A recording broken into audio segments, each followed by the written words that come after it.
Ma femme avait un MBA de l'IVY League. Moi, j'étais un décrocheur. Lors de la fête de promotion de ma femme, elle a annoncé « Mon inutile de mari doit me vendre son entreprise en faillite ». Son père a acquiescé, et je suis parti, discrètement. Mais le lendemain matin, quand elle est venue pour reprendre les rênes. Mon inutile de mari doit me vendre son entreprise en faillite. C'est ce qu'elle a dit. Il était 20h17, sur le toit-terrasse du Columbia Club. Elle n'a pas ri, elle n'a pas souri, car elle était tout à fait sérieuse. Les autres, en revanche, ont ri à sa place. Un serveur s'est figé, au milieu de son geste, et l'un de ses collègues a baissé les yeux, fixant ses chaussures. Son père, lui, a simplement hoché la tête, puis a bu une gorgée de son verre. Je m'appelle Graham, j'ai 42 ans, et je suis le fondateur de Fenrier Systems, après 15 ans passés dans le secteur de la technologie industrielle. J'ai des clients dans l'aérospatial, le fret, et les systèmes critiques, le tout bâti à partir de rien. C'est une entreprise rentable, discrète, mais pas assez clinquante pour son monde à elle. J'ai posé mon verre, sans scier, sans dire un mot. C'était noté. Elle ne m'a pas regardé, elle n'en avait pas besoin. Car cette déclaration ne m'était pas destinée, elle s'adressait à l'Assemblée.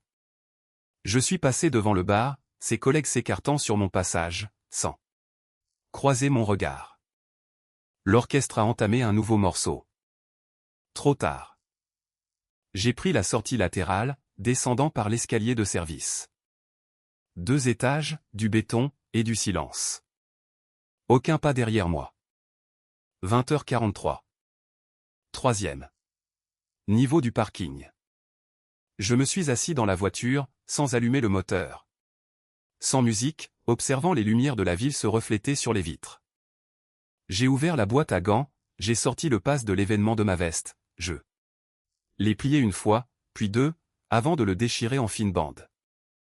Je les ai posés sur le siège passager, et je les ai laissés là. J'ai roulé sur 3 pâtés de maison, je me suis arrêté à une station-service. Et j'ai acheté un café, sans crème, sans couvercle. Le caissier a levé les yeux vers moi, grosse soirée? Je n'ai pas répondu. De retour dans la voiture. Je n'ai pas bu, je me suis contenté de garder la chaleur entre mes mains, là. Laissant me brûler. 21h12. Le code de la porte latérale de l'immeuble a été accepté. Les lumières se sont allumées l'une après l'autre, dans le couloir, puis à la réception, et enfin dans mon bureau. Je ne me suis pas assis. Je me suis connecté au terminal de l'accueil, puis j'ai supprimé les registres d'accès des visiteurs de la soirée. Toutes les entrées, pour ne laisser aucune trace. J'ai éteint l'écran, mais pas le système. Je me suis rendu à la cafétéria, j'ai préparé une nouvelle cafetière, sans m'en servir une tasse. Attendant simplement. L'arôme a rempli le silence. Je me suis arrêté devant la salle des serveurs, et j'ai sorti un vieux badge. Celui de Murvite. Je l'ai scanné, il était encore actif. Le voyant vert a clignoté une fois, puis s'est éteint. De retour dans mon bureau, j'ai ouvert le tiroir du bas, j'y ai déposé le badge, et j'ai verrouillé le tiroir. Mon téléphone a vibré, un message, il faut qu'on parle. J'ai posé le téléphone face contre table, sur le bureau. À 22h01, je suis sorti. Je n'ai pas pris la route de la maison, je ne suis allé nulle part en particulier. J'ai marché sur 7 pâtés de maison, puis 8, sans direction précise. Je suis passé devant un pressing nocturne, devant un bar qui fermait tôt, et devant un homme en costume, assis seul sur le bord du trottoir. Je ne me suis pas arrêté. Le lendemain matin, à 8h05, elle est arrivée. Un blazer blanc, des talons hauts, un maquillage impeccable, son avocat à ses côtés, et une clé USB à la main. Ils sont entrés comme s'ils possédaient les lieux. J'étais déjà installé dans la salle de réunion. 2 chaises, un stylo, du café chaud, aucun dossier. Elle s'est assise, lui aussi. Sommes-nous prêts à commencer? A-t-elle demandé. Comme convenu, je n'ai rien dit. L'avocat s'est penché en avant, les offres sont finalisées. Transfert total des parts en sa faveur. Vous conservez un titre honorifique. Mais sans aucune autorité. J'ai regardé ma femme, validée par qui? Elle a marqué une pause, pas très longue, juste assez. Sa bouche est restée impassible, mais ses yeux ont trahi son trouble. Elle a parcouru du regard la table, la pièce, puis m'a fixé. Elle s'attendait à une signature, pas à ce silence. Quelque chose ne tournait pas rond, mais elle ne savait pas encore quoi. 6 mois plus tôt, Elena avait commencé à venir plus souvent au bureau. Sans rendez-vous, sans s'annoncer, elle était juste là. Elle arrivait avec des dossiers, employant des expressions comme « rationalisation »,« pilule empoisonnée » ou encore « resserrement du discours ». Elle souriait en prenant le contrôle. Au début, elle se contentait d'observer. Ensuite, elle a suggéré. Puis, elle a imposé. Elle a changé la police de caractère dans nos rapports aux investisseurs. Après quoi, elle a réécrit ses rapports. Et enfin, elle les a envoyés sans m'en parler. Je n'ai pas contesté. Je n'ai même pas demandé à les relire. Elle disait que j'avais trop le nez dans le guidon, et le conseil d'administration l'a soutenu. J'ai alors déplacé mon bureau tout au fond de l'étage. Personne n'a demandé pourquoi. Puis, il y a eu le changement d'image de marque. Des installateurs ont posé une nouvelle enseigne dans le hall d'entrée. Fenray System, de la vision à la précision. L'ancienne était en aluminium. Et je l'avais fixée moi-même. Celle-ci était d'un noir mat, épuré. Personne n'a dit un mot. Lors d'une réunion avec les investisseurs, elle a pris la place du chef, en bout de table, tandis que je m'asseyais 3 chaises plus loin. Un investisseur a posé une question sur la structure de diagnostic. Elle a répondu avant même que j'aie pu ouvrir la bouche. Sa réponse était à moitié correcte, mais personne ne l'a remarqué. Je me suis contenté de verser le café. Ed a vu venir le changement avant tout le monde. Il passait me voir plus souvent, des visites discrètes, pour observer. Un soir, nous nous tenions dans le couloir, regardant la salle de réunion vide. Cet endroit avait l'habitude d'avoir de la poussière dans les coins, a-t-il dit. Je n'ai pas répondu. Tu vas vraiment tout laisser filer? M'a-t-il demandé. Je l'ai regardé, pas longtemps, juste ce qu'il faut.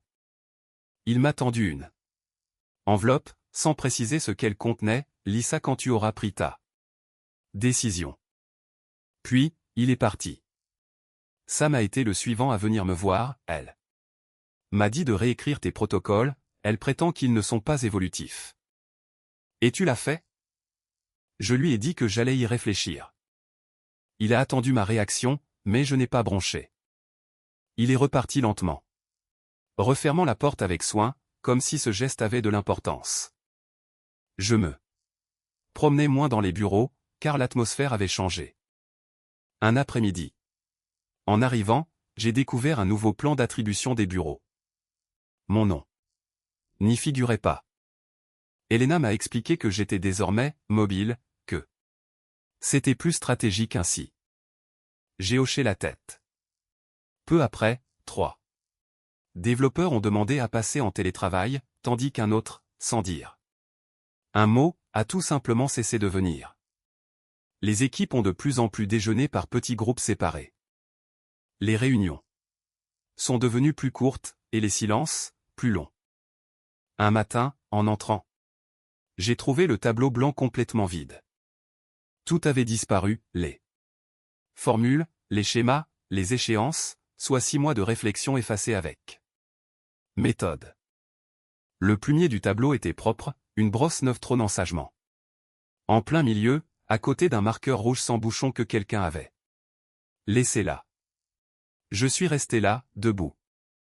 La pièce sentait l'encre fraîche et le nettoyant au citron. J'ai éteint la lumière, j'ai fermé la porte, et je ne suis pas revenu d'eux. La journée.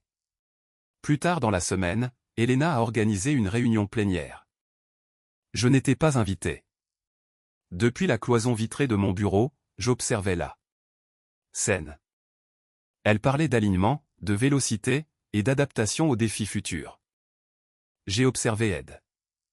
Il n'avait pas l'air impressionné, mais il est resté. Après la réunion, il est repassé me voir, c'est un moteur puissant qu'elle fait tourner là. J'ai hoché la tête. Qu'est-ce que tu vas faire? Je n'ai pas répondu. Je suis rentré tôt chez moi. La maison était propre, trop propre. Le réfrigérateur contenait de l'eau en bouteille, du lait d'amande, et de plats préparés avec des étiquettes. J'en ai sorti un, je l'ai posé sur le comptoir, mais je ne l'ai pas mangé. Je me suis assis dans le noir. Mon téléphone a vibré une fois, je n'ai pas regardé. Je suis juste resté assis. Le premier changement que j'ai remarqué, c'est que mon accès à l'agenda avait été révoqué. Les réunions s'effaçaient, les projets partagés disparaissaient, et les fichiers devenaient grisés. J'ai tenté de me connecter au répertoire de conception, accès refusé. Puis au dossier d'architecture, accès refusé également.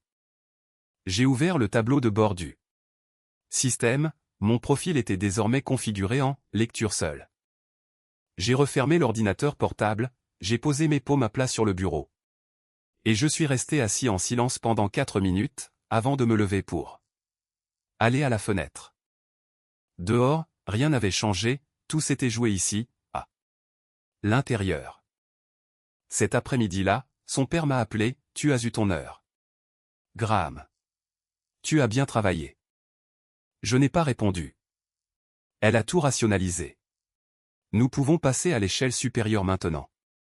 Toujours aucun mot de ma part. Ce n'est pas une question d'ego, c'est une question de structure. Tu devrais lui en être reconnaissant. J'ai raccroché. Je n'ai pas bloqué son numéro, je me suis contenté de l'effacer. Le lendemain matin, je suis dans la cafétéria. Quelqu'un avait laissé un magazine d'affaires sur la table, avec Elena en couverture. Le titre, de Femme du fondateur à pilier de la tech. À l'intérieur, un reportage sur 2 pages reprenait ses citations, ses indicateurs de réussite, et une seule ligne. Me concernant, il prend du recul pour se concentrer sur la vision à long terme. Je ne leur avais pas parlé, mais quelqu'un d'autre l'avait fait à ma place. Je me suis assis, mon café intact. 2 employés sont passés derrière moi. C'est une force de la nature, a dit l'un d'eux. Elle a sauvé la boîte, a répondu l'autre. Je ne me suis pas retourné. Plus tard dans la semaine, le dossier juridique est arrivé par email, avec une proposition formelle en pièces jointes au format PDF, transfert de paré d'autorité opérationnelle, clause 14C. Je m'en souvenais, c'était il y a 4 ans. Je l'avais signé à sa demande. Une clause de précaution standard, disait-elle alors. Aujourd'hui, elle était devenue contraignante. Le document lui attribuait une participation majoritaire de 82%.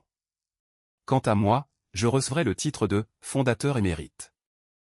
Pas de droit de veto, pas de vote, pas de voix au chapitre. On me proposait un poste de conseiller non rémunéré, avec une présence purement honorifique lors des réunions trimestrielles. Je l'ai imprimé, je l'ai lu 2 fois. J'ai surligné des passages, aucun recours. Transfert irrévocable. Titre. Honorifique uniquement. Mon nom figurait toujours en haut de la page, mais uniquement là. J'ai plié le document, je l'ai placé dans le tiroir du bas, sans le verrouiller. Le jour suivant, elle ne s'est pas présentée. Pas de message, pas d'appel. Cela en disait long. Sam m'a croisé dans le couloir, salut, Graham. Mais ses yeux ont évité les miens. À la cafétéria, quelqu'un avait remplacé l'ancienne fresque murale. La citation que j'avais écrite 5 ans plus tôt, bâtir en silence. Laisser parler les résultats avaient disparu. À sa place, on pouvait lire « Le leadership est un processus, pas une personne ». Le vinyle brillant sentait encore le neuf. Je me suis tenu devant, immobile. Quelqu'un est passé, a ralenti le pas, puis a continué son chemin. Personne ne s'est arrêté. Ce soir-là, je suis retourné vers la salle des serveurs, et j'ai passé mon badge. Voyant rouge, encore une fois. Rouge. J'ai essayé le badge secondaire. Rouge aussi. Je n'ai pas insisté, je n'ai pas frappé à la porte, je n'ai pas parlé. Je suis resté planté là, une inspiration, puis j'ai souri. Non pas que cela m'amusa, mais parce que j'avais enfin compris. Cette nuit-là, je ne suis pas rentré chez moi, j'ai roulé jusqu'au garde-meuble de Glandal, box B14. Pas de caméra, pas de détecteur de mouvement. Je l'ai ouvert avec une vieille clé. À l'intérieur, des étagères, des câbles, une chaise pliante, et une tour d'ordinateur noir, débranché. Je l'ai branché, je l'ai allumé. L'écran de démarrage a affiché mon nom. 4 bips, puis l'accès à l'ancienne architecture, totalement déconnectée du cloud ou du réseau de l'entreprise. Personne ne savait qu'elle existait encore. À l'intérieur se trouvaient les premiers commis, les contrats, les chaînes de sources, les preuves d'origine, mais aussi des emails, des mémos, et des journaux de sauvegarde. S'y trouvait également le projet initial de la clause 14. C, avec ses métadonnées. La version originale présentait une formulation bien différente, avant qu'Elena ne la modifie. Je n'ai pas réagi, je n'ai encore rien sauvegardé. Je me suis contenté de regarder l'écran, laissant la machine ronronner. Je suis retourné au garde-meuble la nuit suivante. Même clé, même chaise, même silence. Cette fois-ci, j'avais apporté des disques durs. Un par un, j'ai copié les fichiers sources originaux, les schémas de conception, les historiques de modification, chaque changement étant tracé. Chaque fil de discussion par email préservé. Les métadonnées de la clause 14C. Indiquaient 3 sessions d'édition. Une seule était associée à un identifiant. Celui d'Elena. Je n'ai pas nommé les dossiers, je les ai simplement classés. Par date, puis j'ai chiffré le disque dur. Sans hâte, à mon rythme. Le lendemain matin, je me suis garé devant un immeuble quelconque du centre-ville. 4e étage, suite 412. Aucun logo. Un homme nommé Lel m'a ouvert la porte. Pas de cravate, un ordinateur ultra fin, un thermos en acier. Vous êtes Graham? J'ai hoché la tête. À l'intérieur, pas de réceptionniste, aucune décoration, juste des étagères chargées d'anciens dossiers juridiques et un scanner qui vrombissait. Il de brancher le disque dur, a fait défiler les fichiers en silence, puis s'est arrêté sur l'index de l'architecture. La plupart des gens m'apportent un vrai bazar. Le vôtre est propre, précis. Je n'ai rien dit. Vous n'avez pas conçu cela avec elle? Non. Quelqu'un d'autre? Seulement moi. Il a hoché la tête une fois, c'est à vous. Tout vous appartient, si la déclaration est déposée dans les règles. Je l'ai regardé, pas longtemps, juste assez. Il n'a pas posé d'autres questions. Il a notarié 3 déclarations, a tamponné 2 copies papier, puis a ouvert un système de revendication numérique à authentification biométrique. Nous y avons téléversé l'archive compressée contenant le code, les journaux, les brouillons et l'arbre complet du projet. Le tout a été haché, horodaté, sécurisé, enregistré de manière indépendante, et verrouillé par horodatage. Il a levé les yeux vers moi, la plupart des gens arrivent ici en colère. Pas vous. Je n'ai pas répondu, et il a compris. Ce soir-là, Elena a pris les devants. Une Note interne a été diffusée, ayant pour objet, transition de leadership.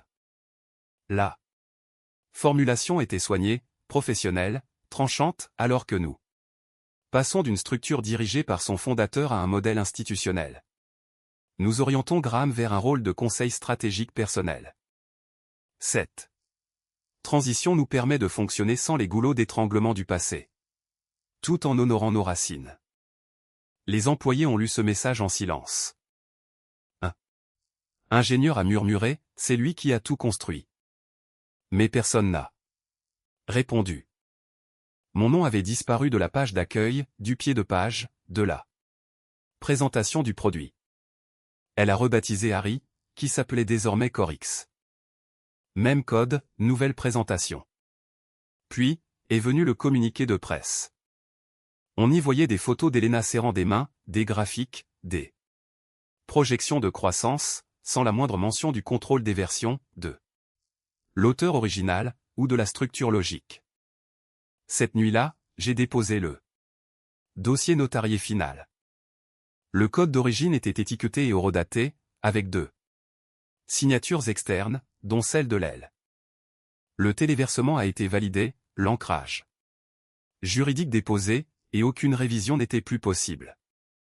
À partir de cet instant précis, Corix n'était plus un simple produit. C'était une preuve. Je n'ai appelé personne, je n'ai envoyé aucune lettre, je n'ai proféré aucune menace. J'ai attendu. Vendredi soir, je suis retourné au bureau après les heures de fermeture. Toutes les lumières étaient éteintes. L'accueil était désert. La caméra de sécurité au-dessus du hall clignotait, mais ne me suivait pas. Mon ancien badge fonctionnait encore, ils avaient oublié de le révoquer, ou avaient pensé que cela n'avait pas d'importance. Je me déplaçais lentement, au rythme du bourdonnement de l'ascenseur. Le deuxième étage était plongé dans le calme, la seule lumière provenant d'un écran d'ordinateur restait allumé dans le couloir. Quelqu'un avait laissé un carton plein de vieux chargeurs, à l'intérieur duquel se tournait, maintenu par du ruban adhésif, un adaptateur USB que j'avais soudé moi-même. Je l'ai laissé là. La salle de conférence arborait une nouvelle table en verre et aluminium. Entourée de 12 sièges, mais aucun marqueur à l'horizon. Le mur servant de tableau blanc était désormais brillant, désespérément vierge. Dans mon ancien bureau, la table était agencée pour accueillir des visiteurs. Décorée de beaux livres, mais sans clavier. Le fauteuil était droit, moderne. Je ne me suis pas assis. Derrière la porte, sous une pile de câbles emmêlés, je l'ai retrouvé, la plaque en acier du lancement de la version 1 de Fenrier. Système, terni, les coins rayés. Mon écriture était gravée à l'arrière. Je l'ai enveloppé dans une pochette. Je n'ai pas vérifié les caméras, je n'ai pas couru. En sortant, je suis passé devant la vitrine d'exposition. À l'intérieur trônait désormais le trophée qu'Elena avait reçu du magazine Tech Forward, et juste à côté, un espace vide. Je ne me suis pas arrêté, je n'ai pas dit un mot. Le miroir de l'ascenseur m'a renvoyé mon reflet. Pendant une seconde, j'ai eu l'air d'un simple visiteur, et cela me convenait parfaitement. L'événement de lancement était prévu pour 10 h00. Au centre-ville, dans un atrium de verre, avec des badges de presse et du champagne sur glace. La bannière proclamait, Corix, bâtir l'avenir des. Aujourd'hui. Elena portait un tailleur bleu marine et une broche en argent. Sa démarche était lente, mesurée, pleine d'assurance. Elle est montée sur scène. Comme si celle-ci lui appartenait déjà. Nous avons redéfini toute l'architecture en partant de zéro, a-t-elle déclaré. Il ne s'agit pas d'une transition, mais d'une page blanche. C'était là son premier mensonge. Les applaudissements ont fusé facilement, au milieu des flashs des photographes.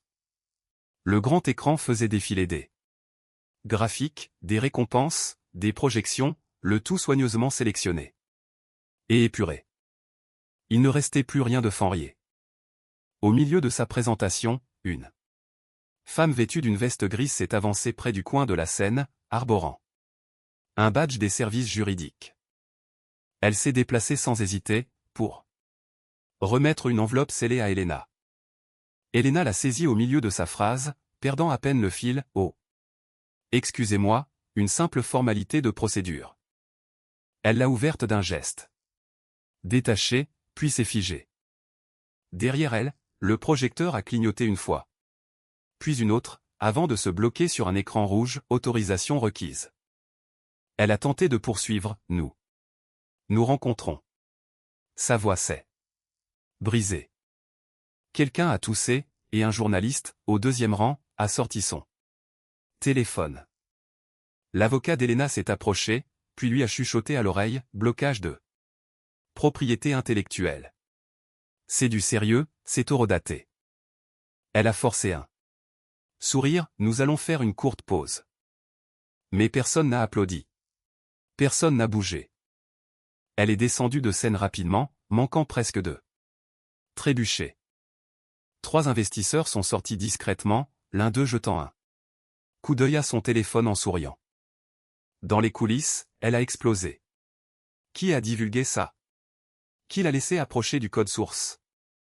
Personne n'a répondu. Il n'a pas d'équipe.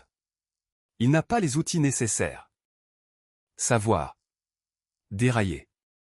L'avocat s'est contenté de lui tendre une version imprimée. Horodatage, enregistrement, signature, tout était vérifié. L'après-midi même. Elle m'a appelé, tu n'étais pas obligé de me tendre un piège. Je n'ai pas répondu. Tu veux qu'on te rende le mérite?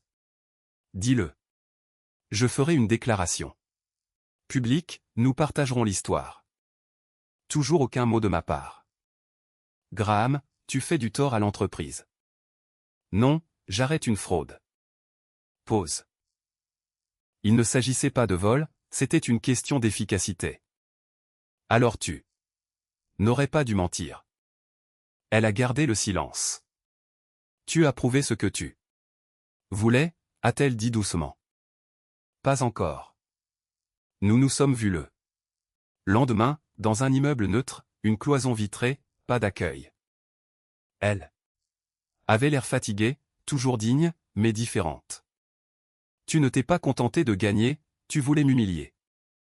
Non. Alors. Pourquoi agir de la sorte? Parce que tu as menti, et que tu as effacé mon existence. Elle a détourné le regard. Tu es un bâtisseur, pas un leader. C'est ce que je leur ai dit, et je le maintiens. Je te crois. J'ai fait glisser une pochette sur la table. À l'intérieur figuraient mes conditions, je conservais le nom d'origine, je gardais l'architecture, et je conservais l'intégralité des droits d'auteur et d'exploitation des licences. Elle pouvait garder son équipe. Elle pouvait garder la marque, mais pas le produit. Tu aurais pu m'anéantir. Devant les tribunaux, a-t-elle dit. Je sais. Pourquoi ne pas l'avoir fait? Parce que je n'ai pas construit tout cela pour détruire des gens. Elle a fixé la pochette, sans l'ouvrir. Tu penses vraiment que cela te rend noble? Non, simplement juste. Elle s'est levée. Tu as gagné. Non. J'ai juste arrêté de perdre. Elle est partie sans me serrer la main. Une semaine plus tard, son équipe a tenté de pivoter sous un nouveau nom, Core W, mais la nouvelle structure dépendait toujours de la même base. Son directeur technique lui a envoyé un email discret. Cela ne passera pas l'audit de conformité, les racines techniques sont toujours les siennes. Ils ont abandonné cette branche de développement. Puis, le communiqué de presse est tombé, nous nous sommes réorganisés afin de donner la priorité à nos propres flux de développement originaux. Un journaliste a qualifié cela de « retraite élégante ». Ce n'en était pas une. 2 mois plus tard, un investisseur discret m'a envoyé un email, ce n'est plus pareil sans votre signature. J'ai archivé le message, sans répondre, car je n'en avais pas besoin. L'horizon n'était fait que d'acier et d'ardoise, sans panneaux publicitaires, sans presse, juste la lumière de l'hiver se reflétant sur le verre. L'ascenseur s'est ouvert sur un couloir silencieux. 3e étage, verre dépoli, aucun nom sur la porte, juste un numéro, 12. Et en dessous, gravé dans le laiton, Fanrier. À l'intérieur, l'espace était pensé. Avec soin, du béton poli, des écrans mat, aucun bruit. 12 ingénieurs, 3 analystes, un responsable des protocoles, pas d'open space, aucun slogan sur les murs, rien que de la précision. Une femme d'une quarantaine d'années vérifiait des journaux système à la main, tandis que 2 jeunes développeurs testaient les cycles d'intégration. Ed était assis dans un coin, buvant son café noir à petites gorgées, avec la même veste, désormais serein. Il a levé les yeux, salut. J'ai hoché la tête, cela suffisait. Mon bureau ne comportait pas de table de travail classique, mais simplement une longue table, une banquette, et un unique écran vertical. Contre le mur du fond, sous un cadre scellé, se tournait un schéma intitulé « Carte logique de base RZV 1.0 ».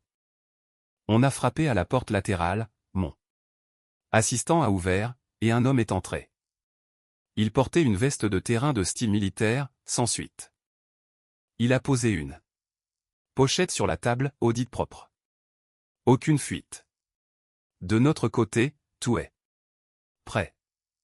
Nous serons prêts pour la fin de la semaine, ai-je répondu.